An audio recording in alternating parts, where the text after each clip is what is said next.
Hello, Mobile County. Are our elected officials locally, are they corrupt? Are they unethical? Or do they operate above the law? I don't know. Let's find out.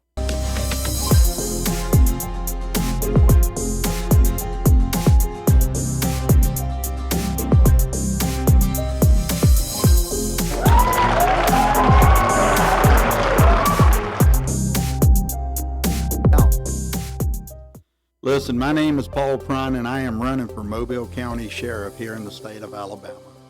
A lot of people say, well, Paul, we've got a good sheriff. Why are you running for sheriff? Why don't you run for another position?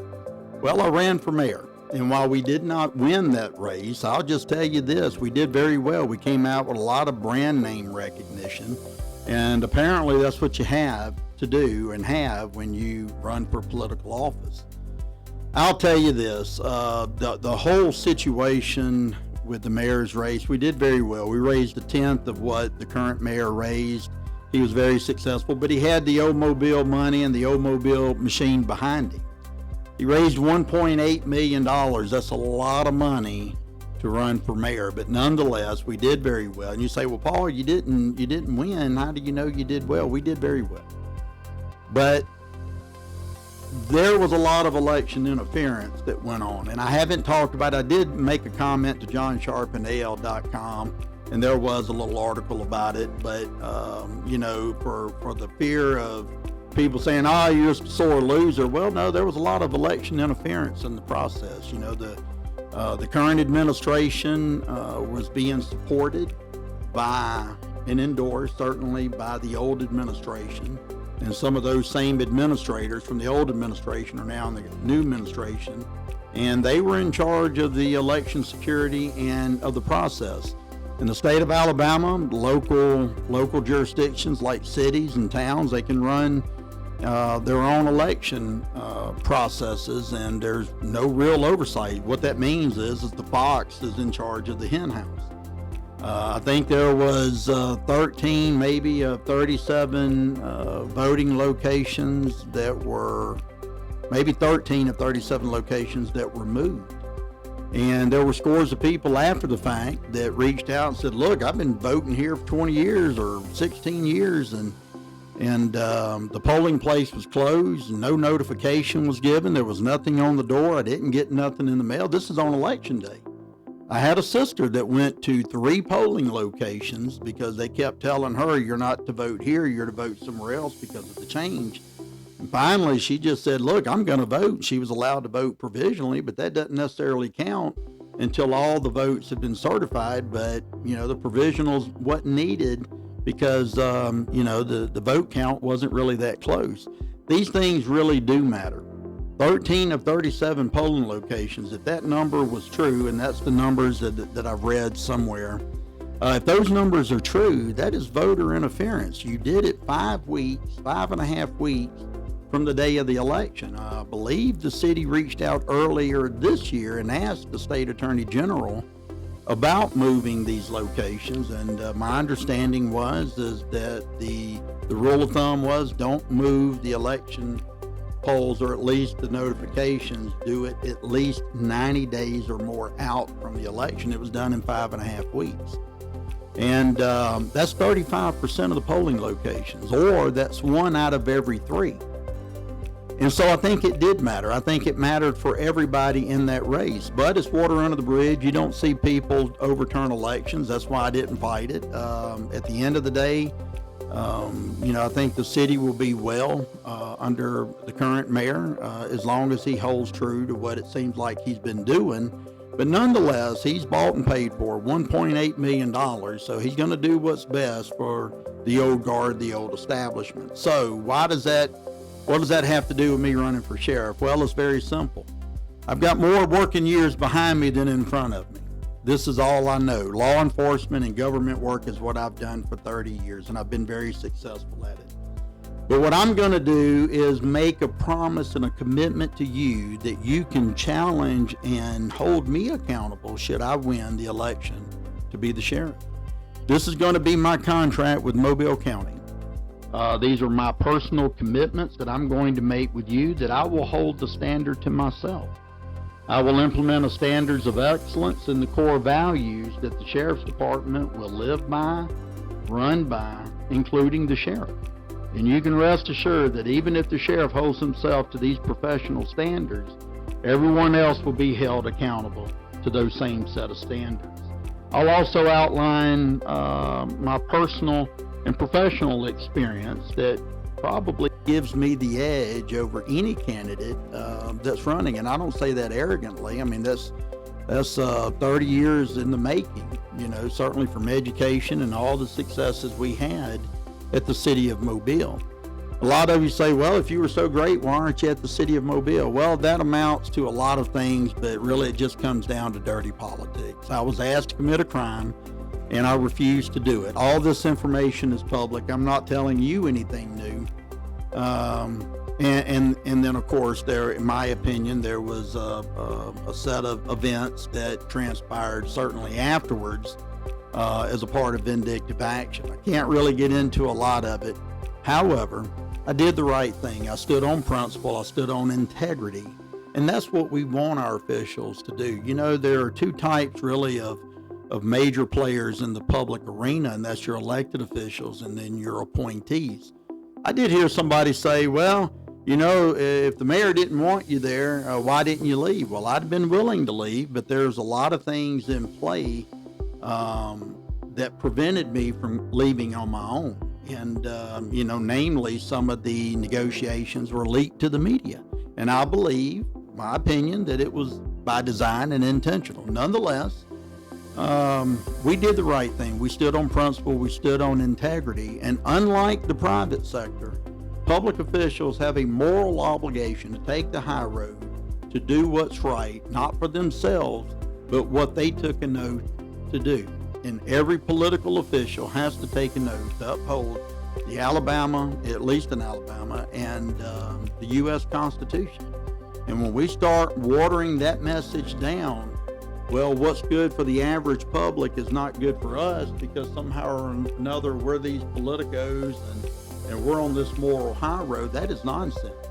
And I can assure you, as your sheriff, not only will the criminals in the street be held accountable for violating and breaking the law, but certainly those with money, power, and influence. They will be held to that same standard. It's easy to hold the gangbanger to the law and to say we're not going to tolerate crime. But very seldom will you find politicians that have the courage and moxie to stand up against their colleagues when they know they're doing things they shouldn't be doing. What I learned during the mayor's campaign was simply this. There were politicians here in our community that were publicly supporting Commissioner Connie Hudson to be the mayor for the city of Mobile. Not for what you think would be the reason they would support or endorse her, and I'll make it as a matter of record. It was about getting her out of the county commission seat, not because she was going to be the best mayor that Mobile was going to have, and maybe she would have been if she'd got it.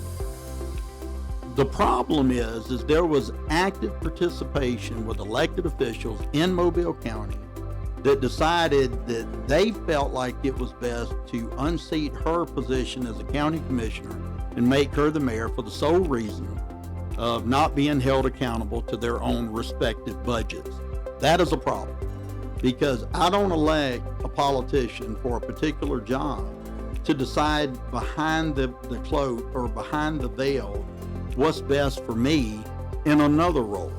And that's kind of what's going on. Has it been going on? I'm sure this has been going on since the beginning of time. But it's unfortunate, and that's the type of things that are going on behind the scenes. I think if Connie would have won, she'd have made a great mayor. I really do. Her job is to question the budget. Her job is to have real oversight of your money, my money. I don't take that lightly either.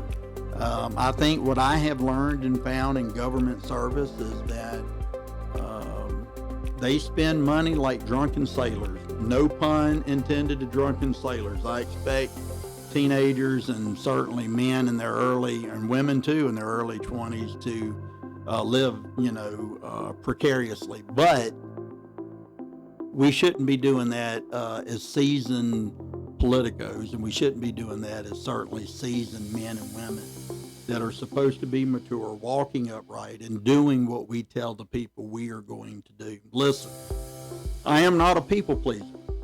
Oh my God, what does that mean? Well, it doesn't mean that I don't get along with people. I get along with people. But I have found in my career, when you stand and do the right thing consistently, that rubs people the wrong way, because everybody wants you to go along to get along. And I'm fine with that. Listen, you don't become the chief of police for any major organization, let alone a 700-man department like the city of Mobile, being adversarial. Because being adversarial and being anti-government, so to speak, is that's a human flaw of behavior, if you will. You don't rise through the ranks being that type of person. But what we did find is there's always nefarious players in place that's trying to skirt the law. I took my oath very serious 30 years ago that if I was going to enforce the law, I would do it fairly, I would do it with dignity, with respecting everyone and their own rights. Now, that being said, here we are today, and I'm running for sheriff. So you have to decide, is the sheriff or anybody else that comes along that wants to run for sheriff, are they doing a great job? And I think sometimes that may even be a perception. Listen, it's easy to hold, like I said, the gangbanger held accountable, especially those that commit crime that live on the lower end of the social economic class. But do we have the moxie and courage to hold those of influence, those of power, position, and money to the same standard? That's why I'll never be accepted as an insider. I don't know that I necessarily particularly like that moniker. But the reality of it is, until we get good people that have the courage and moxie to stand on principle, things will continue to be what they are. And I'm not just saying that because I'm running for sheriff. It could be really for any position. I've seen them all. I know all of them. Even some of those in the highest positions locally. And they want to continue to keep it. Listen, we have got good people in office. I really believe that. Good people that wanted to affect change. But what I found is that a lot of times when these people get into office, what they find is they run up against that old establishment, that old money wall, if you will. And that old money wall is power, money, and influence. And then unfortunately, the politicians realize that, if I'm going to stay in this position, I see how they did Chief Prine. I don't want that to happen to me. And so what they do, they don't say they do, but I think in many regards, they call it building consensus. I call it political appeasement, right? Because political appeasement is nothing more but going into self-preservation mode to protect yourself and not doing what you say you would do for the people. It's easy to go on TV and tell the people, hey, this is what I'm doing. And man, it sounds good on a 20-second soundbite with the local broadcast media, who are complicit in a lot of the problems. But the truth is it's what we do behind the curtain. It's what we do when the cameras are not on that really paved the way to success, not only in our community, but any community.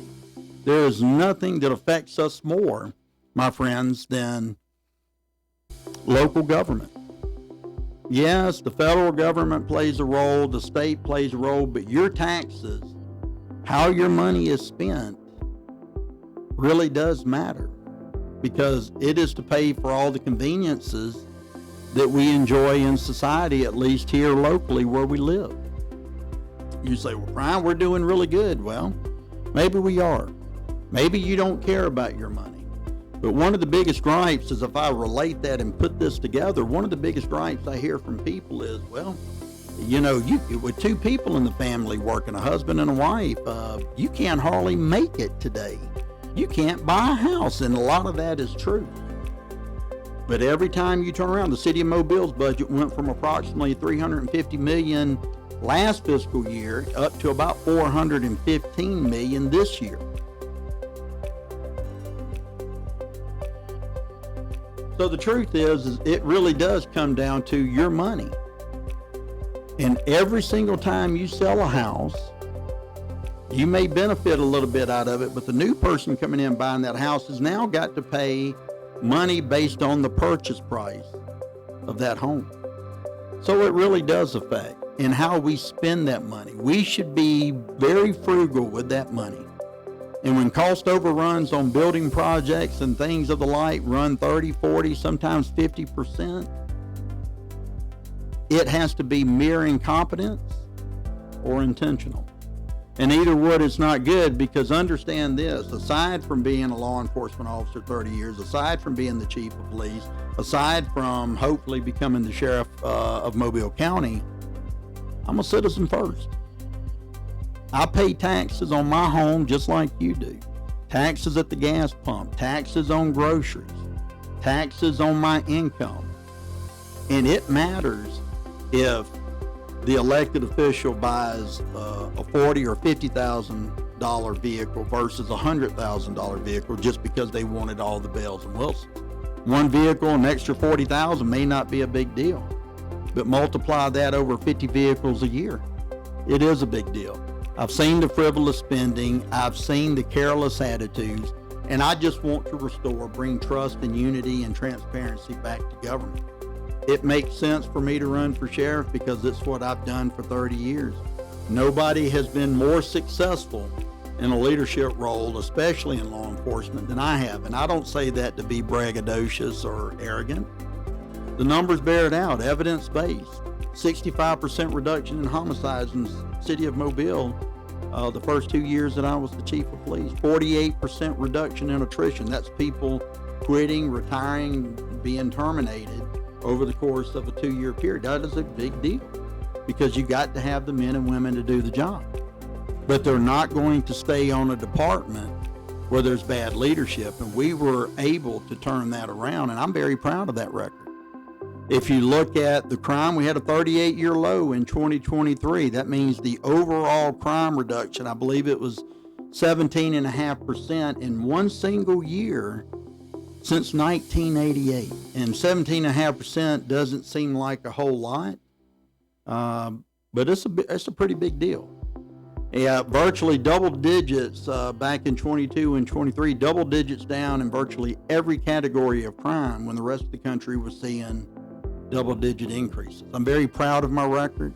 I'm proud of my service, and I'm asking you to help me continue to serve you in Mobile County. Listen, go to my Facebook page and Instagram page, Prine for Sheriff. Please go to @Prine Time on YouTube. The podcast will be stood up in another week or two. At some point in the future, I hope to go live with the podcast so I can engage with you and certainly answer your questions. But if we really want truth and transparency, we got to get out in front of you, and we have to make the commitment to you, and that is what my contract with Mobile County simply going to be. My friends, thank you for your time. Thank you for lending your ear to me today, and we'll see you on the campaign trail. See you soon. God bless.